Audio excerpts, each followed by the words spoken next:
Yuk coba kita balik lagi kepada ayat surat Ali Imran ayat 14 dan 15. Di ayat ke-14 itu Allah sedang menjelaskan kepada kita tentang contoh-contoh kenikmatan di dunia. Walaupun itu bentuknya simbolik ya, tidak detail semua hal, tapi dia mewakili beberapa contoh kenikmatan dunia. Dan kita mencintai itu. Hubbus syahwat minan nisa, kita mencintai pasangan kita, atau seorang laki-laki mencintai perempuan. Dan ini yang paling pertama disebut oleh Allah, karena Allah tahu banget ini yang paling sering kita bahas. Terutama buat jomblo kan, omongan yang paling menarik itu adalah masalah love, masalah perasaan, masalah cinta, masalah hubungan. Bahkan kita kalau nongkrong tuh mungkin ngomongin tentang masalah perasaan, masalah hubungan itu 80% atau 90%, 10%-nya ngomongin masalah yang lain. Dan kadang-kadang kalau lagi curhat tentang masalah hubungan, masalah perasaan itu bisa semalaman sampai menjelang subuh. Kuat gitu. Kenapa? Karena ada hubbus syahwat. Ada rasa gairah yang luar biasa terhadap lawan jenis.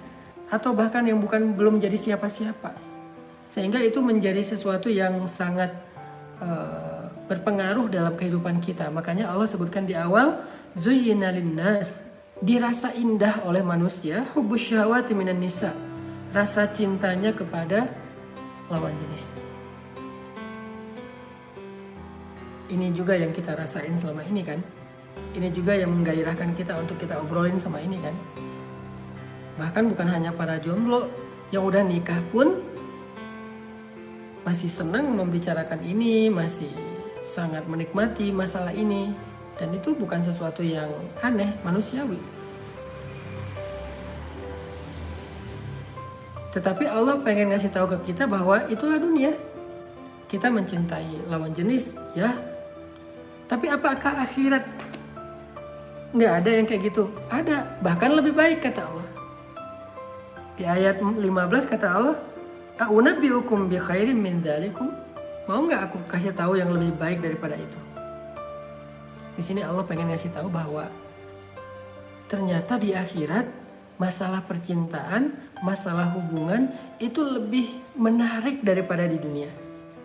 Kenapa Allah bilang cinta di akhirat itu lebih menarik, lebih baik, lebih romantis daripada di dunia? Sehingga kalau kita yang senang dengan tema cinta, harusnya kita lebih mencintai akhirat daripada dunia. Karena cinta di akhirat itu lebih keren daripada di dunia. Kenapa kok cinta di akhirat itu lebih keren? Lebih romantis, lebih menarik, lebih baik? Banyak jawabannya. Satu, karena cinta di sana itu adalah cinta sejati. Cinta di dunia ini masih banyak modus, masih banyak maunya, masih cinta yang penuh dengan transaksi lah. Kita memberikan sesuatu dan kita mengharapkan sesuatu. Cinta di dunia ini mudah berubah, perasaan orang itu mudah sekali berubah. Tapi di akhirat, cinta sejati. Kenapa dibilang cinta sejati? Satu, di dalam hati pasangan kita di akhirat gak ada nama lain selain nama kita. Di akhirat pasangan kita gak punya perasaan secuil pun kepada yang lain. Kagum aja gak? Kalau di dunia kan kadang-kadang pasangan kita masih sering membandingkan kita dengan orang lain. Walaupun dia gak mencintai orang lain, tetapi dia masih suka membandingkan kita dengan orang lain. Itulah dunia. Itu kata Allah, "A'unabbi'ukum bi khairin min dzalikum?" Maukah aku tunjukkan yang lebih baik daripada itu? Cinta yang lebih baik daripada cinta dunia? Cinta di akhirat. Dan kita akan memiliki cinta di akhirat. Punya hubungan cinta di akhirat. Dengan siapa? Dengan pasangan halal kita. Dengan siapa kita akan berpasangan di akhirat? Dengan pasangan di dunia yang solih solihah. Tetapi Allah akan perbaiki perasaan mereka nanti di akhirat. Akan diperbaiki perasaannya. Jadi gak terganggu lagi. Dan cintanya abadi. Romantisnya tuh abadi. Sifatnya itu menyenangkan banget. Kita di akhirat itu gak pernah bertengkar dengan pasangan. Tapi walaupun gak pernah bertengkar, kita juga gak pernah bosan kepada pasangan. Di dunia ini kadang-kadang kalau gak bertengkar jadi bosan ya. Kadang-kadang pertengkaran itu bagian dari cara kita untuk menyegarkan hubungan kadang-kadang, walaupun gak disengaja. Soalnya kalau habis bertengkar, biasanya tiba-tiba jadi lebih romantis, lebih hangat lagi tiba-tiba. Tapi di akhirat, kita gak bakal pernah bertengkar dengan pasangan, tapi juga gak bakal pernah bosan. Bertengkar enggak, ribut enggak, bete enggak, baper enggak, tapi bosan juga enggak. Terus apa yang kita rasakan? Seperti cinta saat baru pertama, selamanya kayak gitu. Kayak baru kenal, kayak baru pandangan pertama, kayak baru nikah hari pertama, bulan madu, kayak gitu aja sepanjang masa, selama-lamanya. Kayak bulan madu terus sepanjang masa. Gak ada rasa cemburu, apalagi dengan bidadari. Gak ada. Allah cabut semua perasaan yang mengganggu hati kita. Cemburu, iri, dengki, marah, baper, dicabut semua. Kalau meninggal sebelum menikah, Ustaz, nanti nikahnya di akhirat. Tenang, nanti nikahnya di akhirat. Karena di akhirat itu gak ada jomblo. Di surga itu gak ada jomblo. Di surga itu semua orang berpasang-pasangan. Jadi gak ada yang baper, gak ada yang diem sendiri, gak ada yang mojok karena dia gak ketemu pasangannya, gak ada yang jomblo sampai usia lanjut, gak ada. Gak ada yang dibully gara-gara masih sendiri sementara gengnya udah pada nikah. Gak ada yang gak berani ketemu di reunian gara-gara dia masih sendiri, gak ada. Dicabut semua perasaan yang gak nyaman. Yang menikah 2 kali pasangannya yang gimana? Yang paling baik akhlaknya. Makanya jadilah seorang pasangan yang paling baik akhlaknya. Sehingga kalau ditakdirkan salah satu di antara kita harus menikah 2 kali, mungkin kita meninggal duluan atau pasangan kita meninggal duluan, lalu yang masih hidup akan nikah lagi misalnya, maka pasangannya di akhirat adalah yang paling baik akhlaknya. Memang ada riwayat yang mengatakan yang paling belakangan, tetapi saya lebih memilih pendapat yang paling baik akhlaknya. Dialah yang menjadi pasangan di akhirat. Intinya apapun kesenangan yang kita dapatkan di dunia, mau itu masalah hubungan dengan percintaan, masalah punya keturunan wal banin, masalah rumah wal qanatiril muqantarah, atau masalah perhiasan minaz zahabi wal fiddah, atau masalah kendaraan wal khailil musawwamah, atau masalah peliharaan wal an'ami wal hars, atau masalah kebun, ladang, kerjaan, profesi, karir. Semua mata'ul hayatid dunia, semua kesenangan dunia itu gak ada apa-apanya dibandingkan akhirat. Itu yang Allah pengen sampaikan di ayat 14 dan 15. Allah lagi ngajarin kita tentang belajar mencintai akhirat. Karena akhirat memang lebih baik. Semua yang kita nikmati di dunia, itu di akhirat ada dan lebih baik. Semuanya. Semua yang baik-baik, yang menyenangkan, yang kita nikmati di dunia, itu semuanya ada di akhirat dan lebih baik. Apa yang paling kita sukai dari kehidupan dunia? Apa? Ya, kayak tadi jawabannya, oh cinta Ustaz.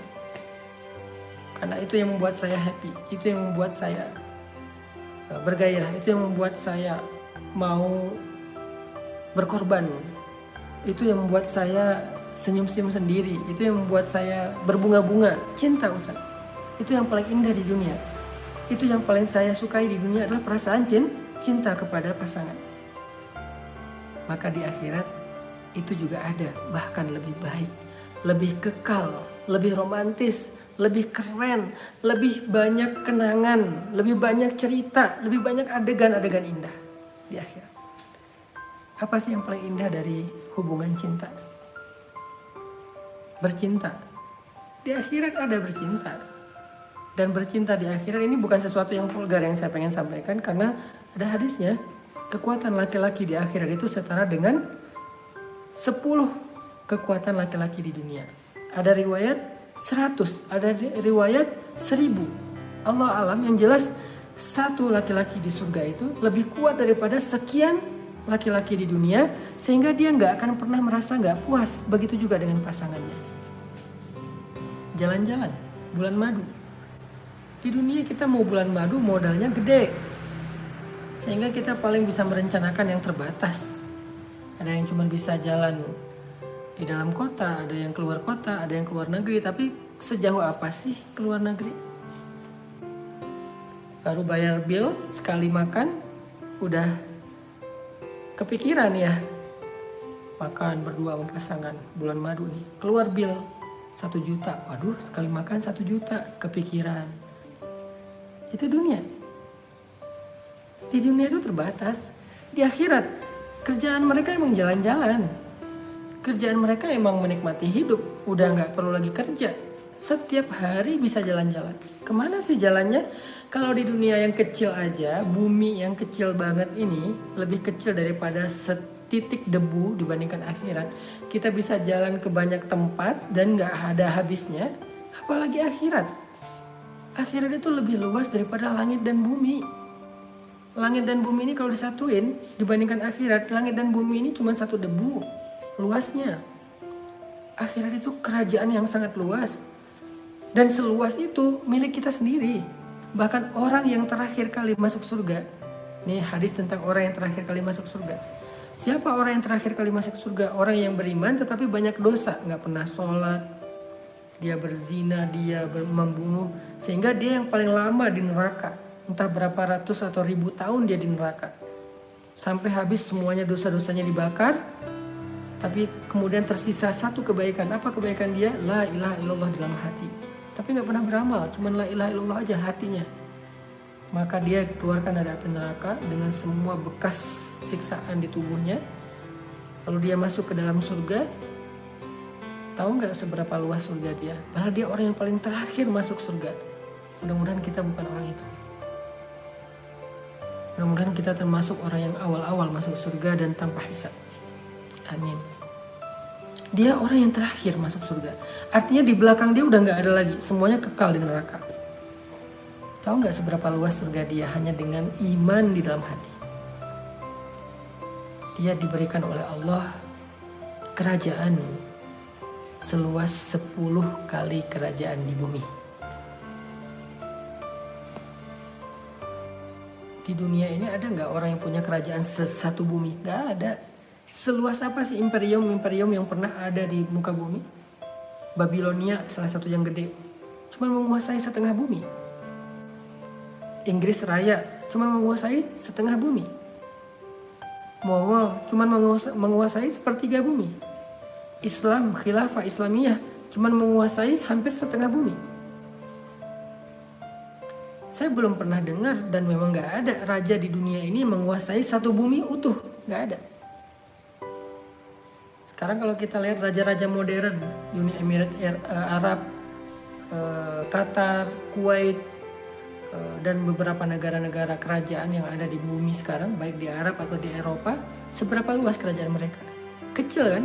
Tapi itu aja rasanya udah agung banget, megah banget, kita sampai terbelalak, kita kita melongo ngelihat kerajaan mereka yang luar biasa. Seorang raja Arab itu naik mobil yang harganya entah berapa puluh M dan dia punya entah berapa lusin di garasi mobil kayak gitu. Dia punya yacht sendiri, dia punya kapal pesiar sendiri yang harganya mungkin 500 miliar harga satu kapal. Punya pesawat pribadi yang harganya juga sekian ratus miliar. Itu aja kita ngerasa udah wah beruntung banget ya dia. Padahal dia cuma dapat sebagian kecil dari dunia. Kalaupun dia dapat satu bumi dan itu nggak ada, itu masih kalah dengan orang yang terakhir kali masuk surga. Karena dia punya kerajaan, bukan tanah, tapi kerajaan. Arti kerajaan itu udah ada bangunannya, udah ada tamannya, udah ada fasilitasnya, udah ada semuanya dengan luas 10 kali kerajaan di dunia. Jadi kalau ada yang nanya jalan-jalan kemana, dia harus belajar tentang surga. Apa itu surga? Ma la ainun ra'at wa la udhunun sami'at. Yang gak dilihat mata, yang gak didengar telinga, wala khatara ala qalbi bashar, yang gak pernah terbersit dalam perasaan atau jiwa manusia. Itu yang terakhir. Gimana yang awal-awal atau tengah? Kerajaannya lebih luas daripada bumi dan langit. Jadi kalau mau dibilang hal yang paling indah dari cinta itu adalah jalan-jalan, kita gak akan kekurangan tempat yang indah untuk jalan-jalan di akhirat. Jadi sabar buat pasangan halal yang mungkin masih kehidupannya pas-pasan, Buat seorang istri yang suaminya pendapatannya pas-pasan, itu cuma urusan dunia. Jangan terlalu kecewa. Jangan terlalu berharap secara berlebihan. Berharap sih boleh, tapi jangan berlebihan. Karena ketika kita sabar, seorang istri sabar, seorang suami bersungguh-sungguh, nanti mereka akan menikmati kehidupan yang lebih romantis di akhirat selama-lamanya. Masih bisa kajian bareng Ustadz? Kita bisa ketemu Rasul di akhirat. Makanya banyak sholawat supaya jatah ketemunya lebih banyak. Karena yang mau ketemu sama Nabi itu banyak. Seluruh umat Islam, bahkan para anbiya, umat-umat terdahulu juga pengen ketemu Nabi. Terus gimana kita bisa ketemu Nabi ketika semua orang bertemu dengan Nabi? Banyak sholawat. Semakin banyak kita sholawat, dua caranya. Satu, banyak sholawat. Dua, banyak terlibat dalam memperjuangkan warisan Nabi, yaitu agama Allah. Semakin kita setia berjuang meneruskan warisan Nabi, perjuangan Nabi, dakwah, kemudian kita banyak salawat, insya Allah semakin besar kesempatan kita untuk sering ketemu dengan Nabi. Apalagi kalau kita suka menyantuni anak yatim, kasih makan mereka. Insya Allah saya pengen banget nanti ketika pesantren udah jadi, saya pengen sebanyak mungkin anak yatim kita santuni di pesantren itu. Membelai mereka, makan bareng dengan mereka, ngajarin mereka ngaji, ngajarin mereka hidup. Anak yatim. Karena kata Nabi, aku dengan orang yang menyantuni anak yatim itu begini nanti di akhirat. Sehingga kita bisa dekat sama Nabi nanti di akhirat. Beres ketemu Nabi, pulang ke istananya sama istrinya berdua keliling, jalan-jalan. Pakai apa jalan-jalan, kendaraannya apa Ustadz? Kendaraannya macam-macam. Cahaya yang paling enak gitu, karena kendaraannya bisa cepat kemana aja. Dan itu baru surga kita sendiri loh. Belum surga pasangan kita. Belum surga anak-anak kita. Belum surga keluarga besar kita. Baru surga kita sendiri aja udah seluas langit dan bumi. Nanti kita tinggal tanya sama pasangan kita, kita mau tinggal di rumah siapa nih? Ke surga aku aja yuk. Ke surga dia. Ke surga saya aja Pak, kata si anak. Ke surga anak. Kan kekurangan tempat? Enggak. Jadi kita bisa jalan-jalan ke surga saudara kita, keluarga kita, anak kita, dan kita kayak lebaran aja tiap hari. Lebaran hari pertama, habis sholat id rasanya gimana? Gimana cara kita memulai menanamkan rasa cinta kepada akhirat? Ini nih, belajar memahami betapa indahnya akhirat dibandingkan dunia. Ini yang sedang saya sampaikan ini kan dalam rangka itu.